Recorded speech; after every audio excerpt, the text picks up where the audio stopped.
पुण्यातील येरवडा मनोरुग्णांच्या चौकशी अहवालामध्ये अनेक गंभीर बाबी समोर आल्या आहेत.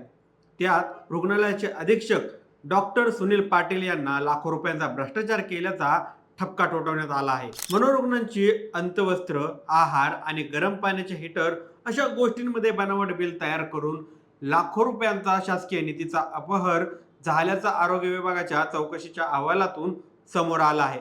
शरद रामण्णा शेट्टी या मानव अधिकार संस्थेच्या पदाधिकाऱ्यांनी येरवडा मनोरुग्णालयातील अनागोंदी कारभाराबाबत माहितीच्या अधिकारात माहिती मिळवली. तेव्हापासूनच येरवडा मनोरुग्णालयामध्ये मनोरुग्णांच्या मानवाधिकारावर गादा येत असल्याची चर्चा सुरू झाली. त्यानंतर 3 जानेवारीला आरोग्यमंत्री प्रकाश आंबेडकर यांनी येरवडा मनोरुग्णालयाला भेट दिली. चौकशी समितीच्या अहवालानुसार येरवडा मनोरुग्णालयात पुरेशी खाटांची संख्या आणि मनुष्यबळ उपलब्ध असताना डॉक्टर सुनील पाटील यांच्या कार्यकाळात डिसेंबर 2023 ते डिसेंबर 2024 मध्ये 361 रुग्णांना खासगी पुनर्वसन केंद्रात पाठवण्यात आलं. रुग्णांना लिननची अंतवस्त्रे खरेदी करण्यासाठी 11 लाखांचा निधी खर्च केला गेला. मात्र प्रत्यक्षात एकाही रुग्णाकडे अंतवस्त्रे आढळली नाहीत. तसंच मनोरुग्णाचे मानवाधिकार डावलून त्यांना कडाक्याच्या थंडीतही थंड पाण्यानं आंघोळ करण्याची वेळ आणली गेली. या गंभीर बाबी चौकशी अहवालात समोर आल्यानंतर एकच खळबळ उडाली आहे. या सगळ्या गोष्टी जाणून घेऊया सविस्तरपणे. नमस्कार, मी सनी आणि तुम्ही पाहताय दैनिक राज्य लोकतंत्र. वडा मनोरुग्णालयात भारतातल्या सर्वात मोठ्या मनोरुग्णालयांपैकी एक आहे. 1889 साली ब्रिटिश काळात मनोरुग्णांच्या येरवडा मनोरुग्णालय स्थापन करण्यात आलं. 2450 खाटांची व्यवस्था असणारं येरवडा मनोरुग्णालय हे भारतातील सर्वात मोठ्या मनोरुग्णालयांपैकी एक आहे. 3 जानेवारी 2025 रोजी महाराष्ट्राचे आरोग्य मंत्री प्रकाश आंबेडकर यांनी येरवडा मनोरुग्णालयाला भेट दिली. त्यानंतर आंबेडकरांनी मनोरुग्णालयातील अस्वच्छता आणि एकूण परिस्थितीबाबत तीव्र नाराजी व्यक्त केली. त्यानंतर पुण्यातील येरवडा मनोरुग्णालयातील 2017 पासूनच्या अनागोंदी भ्रष्ट कारभाराची चौकशी करण्यासाठी आरोग्य विभागाकडून डॉक्टर प्रशांत वाडेकर यांच्या अध्यक्षतेखाली 4 सदस्यीय समिती स्थापन करण्यात आली. या समितीने केलेल्या चौकशी अहवालात येरवडा प्रादेशिक मनोरुग्णालयातील भ्रष्ट कारभाराचा लेखाजोखा मांडण्यात आला. मनोरुग्णालय अधीक्षक डॉक्टर सुनील पाटील यांनी अपहार केल्याचा ठपका या अहवालात ठेवण्यात आलाय. मनोरुग्णालय अधीक्षक या जबाबदार पदावर कार्यरत असताना डॉक्टर सुनील पाटील यांनी मनोरुग्णांना कुठल्याही प्रकारे न्याय न देता स्वहितासाठी सर्व निर्णय घेतले आणि मनोरुग्णांवर अन्याय करून मेंटल हेल्थ केअर कायदा 2017 पूर्णतः उल्लंघन केलं. तसंच मानवी हक्कांचं उल्लंघन केलं आहे असं चौकशी समितीनं म्हटलं आहे. आरोग्य मंत्र्यांच्या नाराजीनंतर झालेल्या चौकशीतून अत्यंत खळबळजनक गोष्टी समोर आल्या. येरवडा रुग्णालयातील रुग्णांना पावसाळ्यात आणि कडाक्याच्या थंडीतही थंड पाण्यानं अंघोळ करावी लागल्याचं चौकशी समितीनं अहवालात म्हटलं आहे.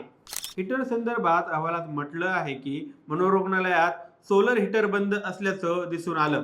तसंच कारनाम्यात कुठेही इलेक्ट्रिक हीटरचा वापर नमूद नसतानाही रुग्णालयाचा लाखो रुपयांचा विद्युत पुरवठा गेल्या अनेक वर्षापासून वापरून कंत्राटदाराने शासनाचं आर्थिक नुकसान केलं आहे.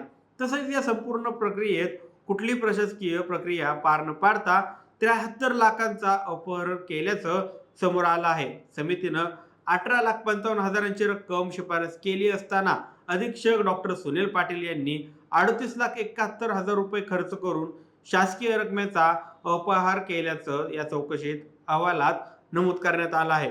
ही रक्कम डॉक्टर सुनील पाटील यांच्याकडून वसूल करण्यात यावी अशी शिफारस आता चौकशी समितीने केली आहे. या अपहारामुळे मेंटल हेल्थ केअर कायद्याचे उल्लंघन झाल्याचं चौकशी समितीनं म्हटलं आहे. चौकशी समितीची अहवालातील आणखी एक धक्कादायक बाब म्हणजे अंतर्वस्त्रांची खरेदी. तब्बल 11 लाख रुपये रकमेची अंतर्वस्त्रे आणि इतर साहित्य डॉक्टर सुनीता पाटील यांनी खरेदी केली, पण मनोरुग्णालयात प्रत्यक्षात अंतर्वस्त्रे घातले नसल्याचं उघड झालं आहे. व्यसनमुक्ती केंद्रासाठी आलेला 11 लाखांच्या निधीचा डॉक्टर सुनील पाटील यांनी अपहार केल्याचं चौकशी समितीनं अहवालात म्हटलं आहे. रुग्णालयात व्यसनमुक्ती केंद्र स्थापन करावं यासाठी निधी देण्यात आलेला, मात्र प्रत्यक्षात व्यसनमुक्ती केंद्र कुठे स्थापन करण्यात आलेलं नाही. व्यसनमुक्ती केंद्रासाठी आलेला निधी खरेदी खर्च याचा कोणताही ताळमेळ दिसत नाही. तुंटपुंजी खरेदी करण्यात आली आहे, पण त्यामध्ये कोणतीच प्रशासकीय प्रक्रिया पार पाडण्यात आलेली नाही. येरवडा मनोरुग्णालयात सध्या स्थिती 900 ते 1000 रुग्ण आहेत आणि या रुग्णालयाची खाटांची क्षमता ही 2540 आहे.